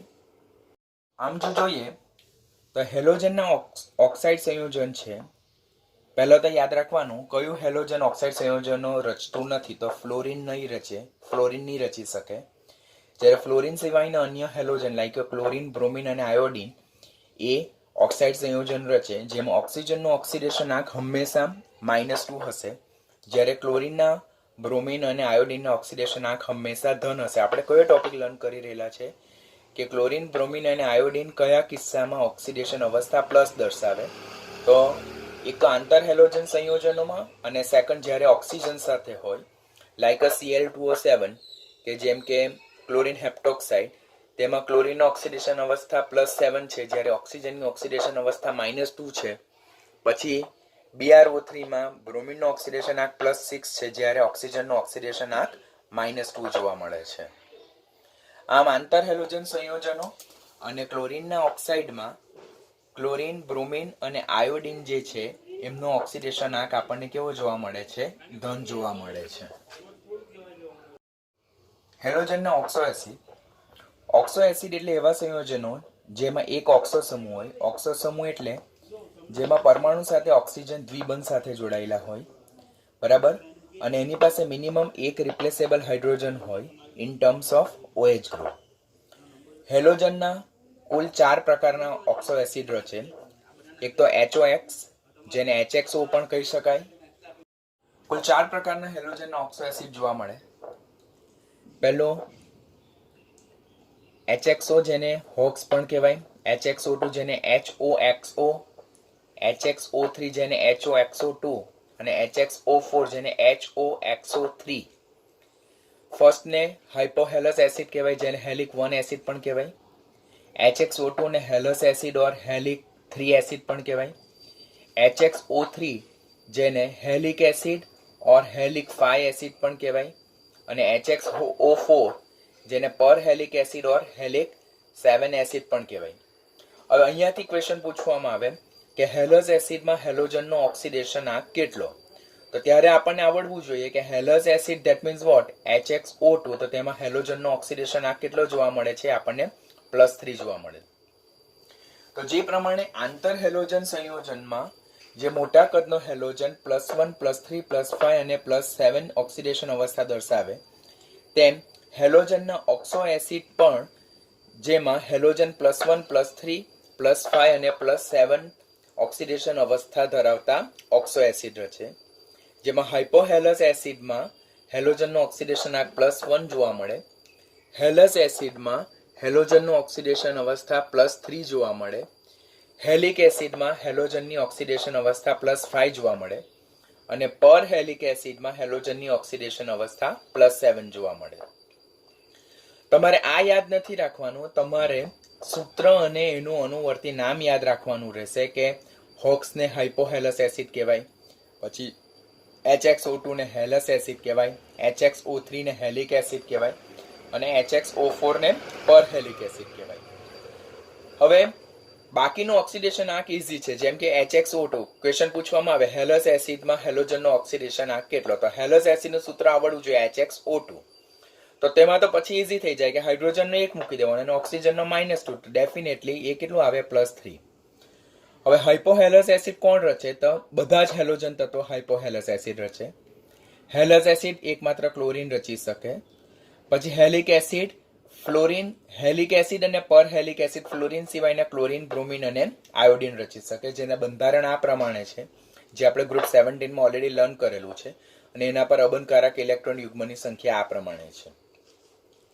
પછી ઓક્સિડેશન કરતા સ્વભાવ પર ખાસ પૂછાય કે સૌથી વધારે ઓક્સિડેશન કરતા સ્વભાવ, પ્રબળ ઓક્સિડેશન કરતા નીચેનામાંથી હેલોજનનો કયો ઓક્સો એસિડ સૌથી પ્રબળ ઓક્સિડેશન કરતા છે? તો ધેટ ઇઝ પરક્લોરિક એસિડ. અને સૌથી ઓછો ધેટ ઇઝ પરક્લોરસ એસિડ. પછી આ હેલસ એસિડ એટલે કે આ જે હેલોજનનો ઓક્સો એસિડ છે તે કેવી રીતે પ્રાપ્ત થાય? તો આંતર હેલોજન સંયોજનનું જળ વિભાજન કરવાથી આપણને અનુવર્તી તેમના જે મોટા કદના હેલોજન છે તેમાંથી આપણને એમના અનુવર્તી ઓક્સો એસિડ પ્રાપ્ત થશે. જ્યારે નાના કદના જે હેલોજન જે છે, જે હેલાઇડ આયન સ્વરૂપે છે, તેમાંથી આપણને હાઇડ્રોહેલિક એસિડ પ્રાપ્ત થાય છે. પરંતુ આ જે આંતર હેલોજન સંયોજનો છે તેમનું જળ વિભાજનથી જે આપણને હાઇડ્રોહેલિક એસિડ અને ઓક્સો એસિડ જે પ્રાપ્ત થાય, તો તે પ્રક્રિયા દરમિયાન હેલોજનના ઓક્સિડેશન આંકમાં કોઈ પણ જાતનો ફેરફાર થતો નથી. એક વખત જેઈની કોમ્પિટિટિવ એક્ઝામમાં આ ક્વેશ્ચન પૂછાયેલો છે કે આંતર હેલોજન સંયોજનના જળ વિભાજન દરમિયાન હેલોજનના ઓક્સિડેશન આંકમાં ફેરફાર જોવા મળે છે. બરાબર? તો એ લાઈન કેવી છે? ખોટી છે. આંતર હેલોજન સંયોજનના જળ વિભાજન દરમિયાન હેલોજનના ઓક્સિડેશન આંકમાં કોઈ પણ જાતનો ફેરફાર જોવા મળતો નથી. પરંતુ નાના કદ ઓર મોટા કદના હેલોજનના ઓક્સિડેશન આંક બનતા અનુવર્તી જે એસિડિક સંયોજન છે તેમાં હંમેશા સેમ રહે છે. એક કોમન ઉદાહરણ જોઈએ તો XX-7. તેમાં મોટા કદના હેલોજનનો ઓક્સિડેશન આંક +7 છે અને નાના કદના હેલોજનનો ઓક્સિડેશન આંક -1 છે. એનું જળ વિભાજન થાય ત્યારે આપણને HX- અને HOXO3 મળે. તો નાના કદના હેલોજનનો -1 રહે અને મોટા કદના હેલોજનનો +7 જ રહે છે, જે ચેન્જ થતો નથી. તો એ પણ આપણે યાદ રાખવાનું. તો આંતરહેલોજન સંયોજનના નામ અને તેમાં હેલોજનનો ઓક્સિડેશન આંક પૂછાય. ત્યાર પછી આ ઓક્સિડેશન કરતા સબો વેરી મોસ્ટ ઇમ્પોર્ટન્ટ, ખાસ યાદ રાખવાનું તમારે. કોણ કયું આંતરહેલોજન સંયોજનો રચે તે યાદ રાખવાનું. કોની પાસે કેટલા લોન પેર ઓફ ઇલેક્ટ્રોન હોય તે યાદ રાખવાનું. અને આંતરહેલોજન સંયોજનો બને કેવી રીતે તો તે યાદ રાખવાનું રહેશે. Now calculation of oxidation number by bonding pattern. એટલે એવા ઘણા ખરા કિસ્સા હોય જેમાં પરમાણુનો ઓક્સિડેશન આંક ડાયરેક્ટ મેથડથી ન શોધી શકાતો હોય, તો ત્યારે આપણે બોન્ડિંગ પેટર્નથી ઓક્સિડેશન આંક શોધવાનો થાય. This is important for NEET point of view, કે વેરી કન્સેપ્ચ્યુઅલ ક્વેશ્ચન છે, ખાસ ધ્યાનથી શીખવાનું. પહેલા તો કોવેલેન્ટ બોન્ડ એટલે સહસંયોજક બંધ કહેવામાં આવે. કોવેલેન્ટ બોન્ડ ઓર સહસંયોજક બંધ રચાય ક્યારે? કે જ્યારે બે સમાન પરમાણુ ઓર જુદા જુદા પરમાણુ એક એક ઇલેક્ટ્રોનની ભાગીદારી કરીને બંધકારક ઇલેક્ટ્રોન યુગ્મ રચે અને જે બંધ બનાવે તેને સહસંયોજક બંધ કહેવાય. કે જેમ કે વાત કરીએ તો આપણી પાસે હાઇડ્રોજન છે, તો હાઇડ્રોજન પાસે પોતાનો એક ઇલેક્ટ્રોન છે. ક્લોરીન છે, તો ક્લોરીન 17માં સમૂહ એટલે એની પાસે બાહ્યતમ કક્ષામાં કુલ કેટલા ઇલેક્ટ્રોન છે? 7 ઇલેક્ટ્રોન છે. આમ હાઇડ્રોજન અને ક્લોરીન વચ્ચે એક એક ઇલેક્ટ્રોનની ભાગીદારી થાય અને જે બંધકારક ઇલેક્ટ્રોન યુગ્મ રચાય છે, તો તે બંધકારક ઇલેક્ટ્રોન યુગ્મ જે રચાય તો તેને શું કહેવામાં આવે છે? કોવેલેન્ટ બોન્ડ કહેવામાં આવે. હવે કોવેલેન્ટ બોન્ડમાં તમારે યાદ શું રાખવાનું કે જે વધુ વિદ્યુત ધનમય તત્વ છે તો તેનો ઓક્સિડેશન આંક આપણે શું યાદ રાખવાનો? +1 યાદ રાખવાનો. અને જે વધુ વિદ્યુત ઋણમય તત્વ જે છે તેનો ઓક્સિડેશન આંક અનુક્રમે શું યાદ રાખવાનો છે? -1 યાદ રાખવાનો છે. એટલે કોવેલેન્ટ બોન્ડ જે હોય તો તે કોવેલેન્ટ બોન્ડ આ રીતે આપણે રચીએ. જ્યારે આ તત્વ X છે અને આ તત્વ Y છે. X તત્વ જે છે તો તે વિદ્યુત ધનમય તત્વ છે. X તત્વ વિદ્યુત ધનમય તત્વ છે અને Y તત્વ વિદ્યુત ઋણમય તત્વ છે. તો covalent bond contribute each element 1 unit, એટલે બંનેને એક એક યુનિટ આપે. જેમાં વિદ્યુત ધનમય તત્વને આપણે +1, બીકોઝ એને એક ઇલેક્ટ્રોનની ભાગીદારી કરેલી છે. આને પણ એક ઇલેક્ટ્રોનની ભાગીદારી કરેલી છે, પણ આ વિદ્યુત ઋણમય તત્વ છે માટે એનો આપણે ઓક્સિડેશન આંક કેટલો લેવાનો થાય? -1 લેવાનો થાય. તો આ પહેલું HCl નું ઉદાહરણ છે. હવે બીજું ઉદાહરણ જોઈએ આપણે તો કાર્બન અને ઓક્સિજન વચ્ચે રચાતો કાર્બન મોનોક્સાઇડ. તો કાર્બન મોનોક્સાઇડ વચ્ચે આ રીતેના બંધ છે, 2 કોવેલેન્ટ બોન્ડ છે.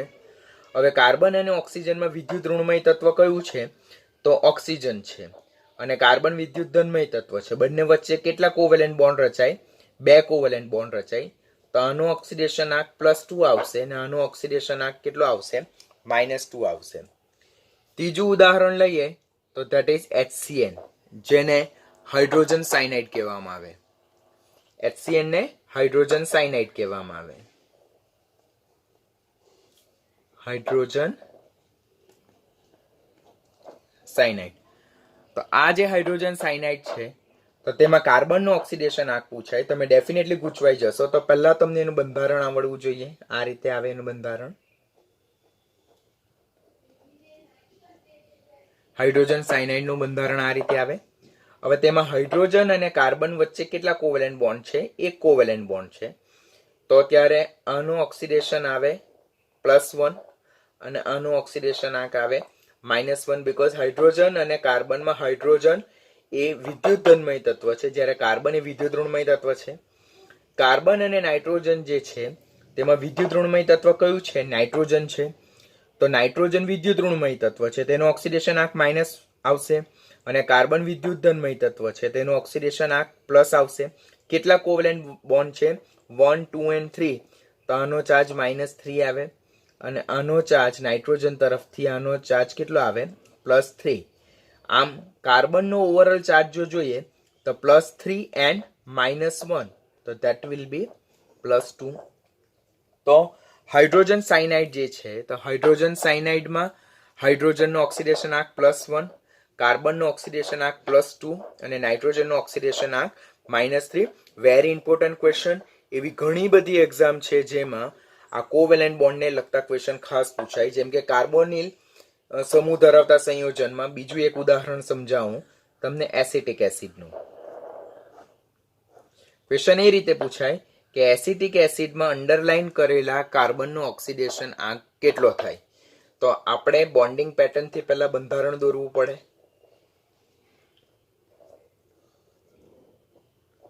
C ડબલ બોન્ડ O અને H. હવે આપણને પૂછ્યું છે આનો ઓક્સિડેશન આંક, આ અંડરલાઈન કરેલો કાર્બનનો ઓક્સિડેશન આંક. જ્યારે સેમ એલિમેન્ટ વચ્ચે આપણો કોવેલેન્ટ બોન્ડ રચાતો હોય ત્યારે કોઈ પણ એલિમેન્ટ્સને કોઈ પણ જાતનો યુનિટ ડોનેટ થતો નથી. તો ત્યારે જે કોવેલેન્ટ બોન્ડ છે તેના ઓક્સિડેશન આંકમાં કન્સિડર કરવાનું નથી. હવે એ ક્યારે લાગુ પાડી શકાય? જ્યારે સેમ એલિમેન્ટ્સ છે. હવે આપણી પાસે અહીંયા કાર્બન અને ઓક્સિજન છે તો તેમાં કાર્બન અને ઓક્સિજનમાં વિદ્યુત ઋણમય તત્વ ઓક્સિજન છે. કેટલા દ્વિબંધ જોવા મળે, કેટલા કોવેલેન્ટ બોન્ડ છે? 2 છે. તો અહીંયા -2 આવે, અહીંયા +2. આ કાર્બન અને આ ઓક્સિજન વચ્ચે એક સિંગલ બોન્ડ છે, કોવેલેન્ટ બોન્ડ છે. તો આનું ઓક્સિડેશન આંક -1, ત્યારે આનું ઓક્સિડેશન આંક +1. તો આ કેસમાં અંડરલાઈન કરેલ કાર્બનનો ઓક્સિડેશન આંક કેટલો થાય? +3 થાય. બીજું એક ઉદાહરણ જોઈએ, કાર્બન સબ ઓક્સાઇડ C3O2. તેમાં કાર્બનનો ઓક્સિડેશન આંક અનુક્રમે dash comma dash comma dash એવો ક્વેશ્ચન પૂછવામાં આવે તો કાર્બન સબ ઓક્સાઇડનું બંધારણ આ પ્રકારનું છે. કાર્બન સબ ઓક્સાઇડનું બંધારણ આ પ્રકારનું છે. તો આ કાર્બન અને ઓક્સિજનમાં -2, +2. આનું ઓક્સિડેશન આંક 0 બીકોઝ એ સમાન કાર્બન સાથે જોડાયેલો છે. આ કાર્બનમાં આનો -2 અને આ +2. આમ કાર્બન સબ ઓક્સાઇડમાં કાર્બનનો ઓક્સિડેશન આંક અનુક્રમે +2, 0 અને +2 હશે. બીજું એક ઉદાહરણ જોઈએ તો ધેટ્સ અ બેન્ઝાલ્ડિહાઇડ. હવે બેન્ઝાલ્ડિહાઇડમાં અંડરલાઈન કરેલા કાર્બનનો ઓક્સિડેશન આંક ગણો તો C ડબલ બોન્ડ O અને H. હવે આ કાર્બન, આ જે ફિનાઇલ રિંગ જે છે તેના કાર્બન સાથે જોડાયેલું, તો આ જે કોવેલેન્ટ બોન્ડ છે તેને આપણે ઓક્સિડેશન આંકને કન્સિડરેશનમાં નથી લેવાનું. આ કાર્બન અને આ ઓક્સિજનમાં 2 સિંગલ બોન્ડ જોવા મળે, ધેટ મીન્સ કે 2 કોવેલેન્ટ બોન્ડ જોવા મળે. તો અહીંયા આનો ઓક્સિડેશન આંક -2 આવે, આનો ઓક્સિડેશન આંક +2 આવશે. આ કાર્બન અને હાઇડ્રોજનમાં એક સહસંયોજક બંધ જોવા મળે, હાઇડ્રોજનનો +1 આવશે, આનો -1 આવશે. માટે કાર્બનનો ઓક્સિડેશન આંક અનુક્રમે +1 આવશે. ધેટ મીન્સ જે કોવેલેન્ટ બોન્ડ છે, સહસંયોજક બંધ છે, તેમાં હંમેશા તમારે એમ જ યાદ રાખવાનું કે જ્યારે 2 જુદા જુદા તત્વો કોવેલેન્ટ બોન્ડથી જોડાયેલા હોય ત્યારે જે તત્વ વિદ્યુત ઋણમય તત્વ છે, જેની વિદ્યુત ઋણતા વધારે છે, તો તેનો ઓક્સિડેશન આંક માઇનસ લેવાનો અને જે વિદ્યુત ધનમય તત્વ છે તેનો ઓક્સિડેશન આંક પ્લસ લેવાનો. અને બીજું એ વિદ્યુત ધનમય એટલે જેની વિદ્યુત ઋણતા ઓછી છે તે પેલાની સાપેક્ષમાં. અને જેટલા કોવેલેન્ટ બોન્ડ હોય તેટલા માઇનસ ચાર્જ વિદ્યુત ઋણમય તત્વને આપવાના, માઇનસ ઓક્સિડેશન આંક વિદ્યુત ઋણમય તત્વને આપવાના. અને જેટલા કોવેલેન્ટ બોન્ડ હોય તેટલા પ્લસ ઓક્સિડેશન સ્ટેટ ઓછી વિદ્યુત ઋણતા ઓર વધુ વિદ્યુત ધનમય તત્વને આપવાના. જેમ કે અહીંયા હાઇડ્રોજન સાયનાઇડમાં કાર્બન અને નાઇટ્રોજન છે, તો કાર્બન અને નાઇટ્રોજન વચ્ચે 3 કોવેલેન્ટ બોન્ડ જોવા મળે. નાઇટ્રોજનની વિદ્યુત ઋણતા વધારે છે તો એને આપણે -3 ચાર્જ આપ્યો, કાર્બનની વિદ્યુત ઋણતા ઓછી છે તો એને આપણે +3 ચાર્જ આપ્યો. તો આ પ્રકારનું જે બોન્ડિંગ પેટર્ન છે તો તે NEET point of view important question થશે, તમારે ખાસ ધ્યાનથી યાદ રાખવાનું થશે. નેક્સ્ટ છે કોઓર્ડિનેટ બોન્ડ. સવર્ગ સહસંયોજક બંધનું contribution in oxidation number calculation. First, coordination bond એટલે શું? સવર્ગ સહસંયોજક બંધ એટલે શું? તો જ્યારે બંધકારક ઇલેક્ટ્રોન યુગ્મની ભાગીદારી 2 પરમાણુમાંથી કોઈ એક પરમાણુ દ્વારા જ થતી હોય બરાબર. જનરલી આપણે અત્યારે કોવેલેન્ટ બોન્ડમાં શું શીખ્યા કે જે કોવેલેન્ટ બોન્ડ બને છે તેમાં એક ઇલેક્ટ્રોનની ભાગીદારી બંને પરમાણુ દ્વારા થાય છે. જે બંધથી જોડાય છે તે બંને પરમાણુ દ્વારા થાય. પરંતુ કોઓર્ડિનેટ બોન્ડમાં કોઈ એક પરમાણુ દ્વારા જ બંને ઇલેક્ટ્રોનની ભાગીદારી થતી હોય, જ્યારે બીજા પરમાણુને એમાં કોઈ પણ જાતનું કન્ટ્રીબ્યુશન નહીં હોય તો એ પ્રકારના બોન્ડને આપણે કોઓર્ડિનેટ બોન્ડ એટલે કે સવર્ગ સહસંયોજક બંધ કહીએ છીએ. હવે સવર્ગ સહસંયોજક બંધને આપણે એરો સંજ્ઞા વડે દર્શાવીએ. જ્યારે સવર્ગ સહસંયોજક બંધ ઓછા વિદ્યુત ઋણમય તત્વથી વધુ વિદ્યુત ઋણમય તત્વ તરફ દર્શાવવામાં આવે તો ત્યારે જે ઓછો વિદ્યુત ઋણમય તત્વ છે તેનું ઓક્સિડેશન નંબરને આપણે +2 સ્વીકારવાનું થાય અને વધુ વિદ્યુત ઋણમય તત્વને -2 સ્વીકારવાનું થાય. Are you getting what I am saying? સવર્ગ સહસંયોજક બંધમાં જે બંધકારક ઇલેક્ટ્રોન યુગ્મ છે તેની ભાગીદારી એક પરમાણુ દ્વારા જ થાય, જ્યારે બીજા પરમાણુનું એ બંધકારક ઇલેક્ટ્રોન યુગ્મની ભાગીદારીમાં કોઈ પણ જાતનું કન્ટ્રીબ્યુશન હોતું નથી. ત્યારે જે બંધ રચાય તેને સવર્ગ સહસંયોજક બંધ કહેવામાં આવે છે. જ્યારે સવર્ગ સહસંયોજક બંને આપણને ખ્યાલ છે એરો સંજ્ઞા વડે દર્શાવવામાં આવે અને જે ડોનેટ કરે છે તેના તરફ ટેલ પોર્શન અને જે મેળવે છે તેના તરફ પોઇન્ટેડ એરો પોર્શન હોય. હવે જ્યારે સવર્ગ સહસંયોજક બંધ ઓછા વિદ્યુત ઋણમય તત્વથી વધુ વિદ્યુત ઋણમય તરફ દર્શાવવામાં આવે ત્યારે ઓછા વિદ્યુત ઋણમય તત્વને એ +2 ઓક્સિડેશન નંબર એલોકેટ કરે અને વધુ વિદ્યુત ઋણમય તત્વને -2 ઓક્સિડેશન નંબર અલોકેટ કરે, કે જેમ કે એનું ઉદાહરણ આપણે જોઈશું તો ધેટ ઇઝ HNO3. HNO3 જેને કહેવામાં આવે છે નાઇટ્રિક એસિડ. હવે આ નાઇટ્રિક એસિડ જે છે તેનું બંધારણ આ રીતે આવે.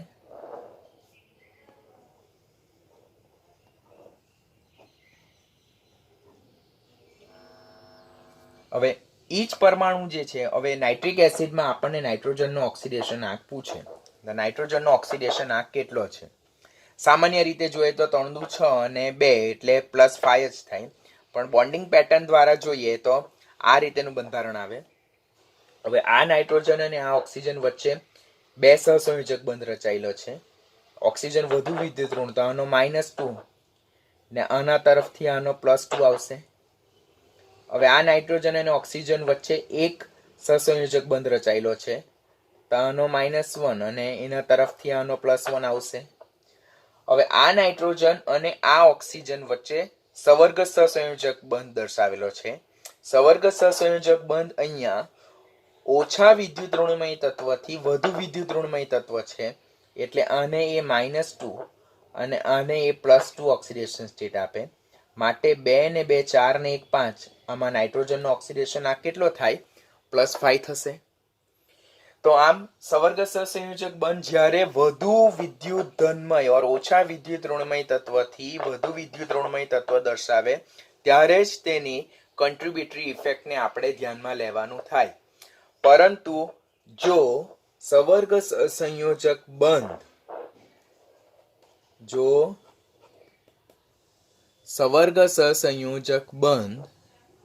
એ વધુ વિદ્યુત ઋણમય તત્વથી ઓછા વિદ્યુત ઋણમય તત્વ તરફ થતું હોય, વધુ વિદ્યુત ઋણમય તત્વથી ઓછા વિદ્યુત ઋણમય તત્વ તરફ થતું હોય તો ત્યારે એની કન્ટ્રીબ્યુશનને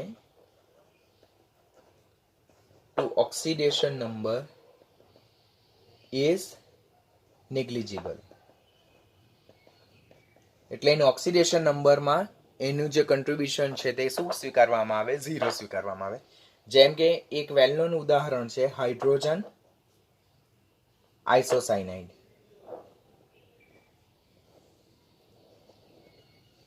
આને કહેવાય હાઇડ્રોજન આઇસોસાયનાઇડ. પેલું હાઇડ્રોજન સાયનાઇડ હતું, આ હાઇડ્રોજન આઇસોસાયનાઇડ છે. હવે હાઇડ્રોજન આઇસોસાયનાઇડમાં નાઇટ્રોજનનું ઓક્સિડેશન આંક પૂછાય આપણને તો અહીંયા હાઇડ્રોજન પ્લસ આવે, નાઇટ્રોજન -1, બીકોઝ એક કોવેલેન્ટ બોન્ડ છે, આ વિદ્યુત ઋણમય તત્વ છે તો એને -1 અને +1. હવે આ નાઇટ્રોજન અને કાર્બન વચ્ચે 2 દ્વિબંધ છે, એટલે કે 2 કોવેલેન્ટ બોન્ડ છે, તો ત્યારે કાર્બન +2 આવે અને નાઇટ્રોજન -2 આવે, કારણ કે કાર્બન ઓછું વિદ્યુત ઋણમય તત્વ અને નાઇટ્રોજન વધુ વિદ્યુત ઋણમય. હવે અહીંયા આપણે જોવાનું આ બોન્ડને જોવાનું કોઓર્ડિનેશન બોન્ડ. અહીંયા કોઓર્ડિનેશન બોન્ડ એ વધુ વિદ્યુત ઋણમય તત્વથી ઓછા વિદ્યુત ઋણમય તત્વ તરફ છે. વધુ વિદ્યુત ઋણમય તત્વથી ઓછા વિદ્યુત ઋણમય તત્વ તરફ છે. તો આ જે કોઓર્ડિનેશન બોન્ડ છે તેની ઇફેક્ટને આપણે શું સ્વીકારવાની થાય? 0 સ્વીકારવાની થાય. સવર્ગ સહસંયોજક બંધની અસર ક્યારે જોવા મળે? ઓક્સિડેશન નંબરના કેલ્ક્યુલેશનમાં એને ક્યારે ધ્યાનમાં લેવાનું હોય? જ્યારે ઓછા વિદ્યુત ઋણમય તત્વથી વધુ વિદ્યુત ઋણમય તરફ દર્શાવેલું હોય ત્યારે. પરંતુ જ્યારે વધુ વિદ્યુત ઋણમય તત્વથી ઓછા વિદ્યુત ઋણમય તત્વ તરફ કોઓર્ડિનેશન બોન્ડ દર્શાવેલો હોય તો ત્યારે ઓક્સિડેશન નંબરના કેલ્ક્યુલેશનમાં એની અફેક્ટને આપણે નલિફાય કરવાની, નેગ્લિજિબલ એટલે સ્વીકારવાની રહેતી નથી, એની અસર અવગણ્ય છે. તો આમાં નાઇટ્રોજનનો ઓક્સિડેશન આ કેટલો થશે? -3. That's a important one. And last topic, સમૂહ 18 ના તત્વો. પહેલા તો સમૂહ 18 ના તત્વોને નિષ્ક્રિય વાયુ તત્વો, રોમદા વાયુ તત્વો કહેવાય. એમને પ્રતિનિધિ તત્વમાં સમાવેશ થતો નથી. તેમની બાહ્યતમ કક્ષાની ઇલેક્ટ્રોનીય સંરચના NH2 હોવાથી અષ્ટક પૂર્ણ થઈ ગયેલ છે. ઓલરેડી અતિસ્થાયી ઇલેક્ટ્રોનીય સંરચના છે, માટે તેઓ ઇલેક્ટ્રોન ગુમાવવાની કે મેળવવાની વૃત્તિ રાખતા નથી. માટે તેમની ઓક્સિડેશન અવસ્થા મોટે ભાગે શૂન્ય સ્વીકારવામાં આવે. પરંતુ જેમ આપણે સમૂહમાં ઉપરથી નીચે તરફ જઈએ, હિલિયમથી ઝેનોન તરફ જઈએ, તેમ પરમાણ્વીય કદ વધતું જાય, પ્રતિક્રિયાત્મકતા વધતી જાય, આયનીકરણ એન્થાલ્પી ક્રમશઃ ઘટતી જાય. માટે સમૂહ 18 નું એકમાત્ર તત્વ ઝેનોન એ ઓક્સિજન અને ફ્લોરિન જેવા પ્રબળ વિદ્યુત ઋણમય તત્વ સાથે જ સંયોજનો રચે, જેમાં તેનો ઓક્સિડેશન આંક અનુક્રમે +2, +4, +6 અને +8 હોય. ક્વેશ્ચન એમ પૂછાય કે નીચેનામાંથી કયું એકમાત્ર હેલોજન તત્વ એ સંયોજન રચી શકે? તો ઝેનોન. તેનું કારણ એની મોટું પરમાણ્વીય કદ, નીચી આયનીકરણ એન્થાલ્પી અને વધુ પ્રતિક્રિયાત્મકતા. કોની સાથે? તો ઓક્સિજન અને ફ્લોરિન સાથે જ. એ બે પ્રબળ વિદ્યુત ઋણમય તત્વ છે, એટલે એની સાથે જ ઝેનોન એકમાત્ર સંયોજન રચે. કઈ ઓક્સિડેશન અવસ્થા દર્શાવતું? તો +2, +4, +6 અને +8 ઓક્સિડેશન અવસ્થા દર્શાવતા સંયોજનો રચે. જેમ કે ઝેનોનના ફ્લોરાઇડ છે તે +2, +4 અને +6 ધરાવતા. ઝેનોન ઓક્ટા ફ્લોરાઇડ શક્ય નથી. ઝેનોનના ઓક્સાઇડ જે +6 અને +8 ધરાવતા છે. અને ઝેનોનના ઓક્સીફ્લોરાઇડ XeOF2, XeO2F2 અને XeOF4, આ બધામાં ઝેનોન પ્લસ થશે. ઓક્સિજનનો -2 લેવાનો અને ફ્લોરિનનો -1. હવે બીજો ક્વેશ્ચન એમ બી પૂછે કે ઝેનોનના ઓક્સીફ્લોરાઇડમાં ઓક્સિજન અને ફ્લોરિનનો ઓક્સિડેશન આંક અનુક્રમે શું લેવામાં આવે? તો ઓક્સિજનનો -2 લેવાનો અને ફ્લોરિનનો -1 લેવાનો થશે. તો that's all about the group 18 elements oxidation state. સમૂહ 18 નો એકમાત્ર ઝેનોન ઓક્સિજન અને ફ્લોરિન જેવા તત્વો સાથે +2, +4, +6 અને +8 ઓક્સિડેશન અવસ્થા ધરાવતા ફ્લોરાઇડ, ઓક્સાઇડ અને ઓક્સીફ્લોરાઇડ સંયોજનો રચે, જેમાં ઝેનોનનો ઓક્સિડેશન આંક +2, +4, +6, +8 હશે. ઓક્સિજનનો ઓક્સિડેશન આંક હંમેશા -2 હશે એવા સંયોજનોમાં, અને ફ્લોરિનનો ઓક્સિડેશન આંક હંમેશા -1 લેવાનો રહેશે. ઓક્સિજનનો -2 લેવાનો રહેશે અને ફ્લોરિનનો -1 લેવાનો રહેશે. જ્યારે ઝેનોનના +1 ઓક્સિડેશન અવસ્થા દર્શાવતા સંયોજનો રચે એ ઓક્સિજન અને ફ્લોરિન તત્વ સાથે.